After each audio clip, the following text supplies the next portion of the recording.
Hello, so today I'm going to be explaining the different types of attentional focus a person can employ when performing a motor skill.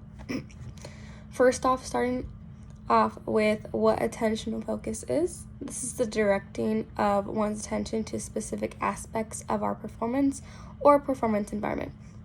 Now, the different types of attentional focus that we'll be discussing is attention switching, direction of focus, and width of focus. So, attention switching is when someone switches from focusing on one thing to another thing very repeatedly. It is said that you'll be more successful if you switch focus often. So, this attention switching can be between a positive and negative at the same time.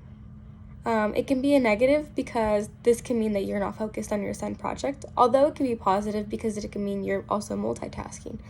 So this kind of switching is important, especially in sports. For example, it's important in basketball that a player switches their attention from dribbling to looking up and seeing who's open, switching to dribbling to the ball again, and then passing to a team member. So changing direction of focus is very important.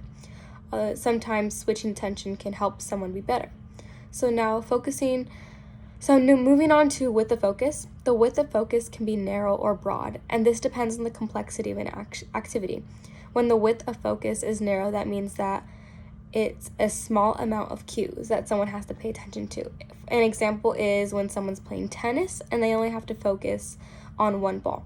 While the other hand, when someone has the width of focus that is broad, then that means you have to pay attention to more stimuli around at the same time. Pretty much it means that there's a lot that's going on around you. An example of this can be in basketball when you have to focus not only on one where the ball is, but also your own players to know who's open and who isn't.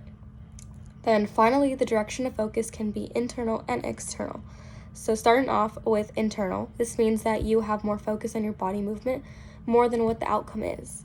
An example of this is when you're hitting a baseball, your main focus is your elbow high enough? How is your feet positioned? How's your stance? Then on the other hand, when your direction focus is external, that means that you're paying attention to not what the body is doing, but instead what the goal or the outcome is for someone is. So for example, say I'm shooting a ball in soccer. Instead of focusing on my body's stance and being able to kick the ball perfectly, I'm focusing on the part of the goal that I'm going to kick it out. That's it.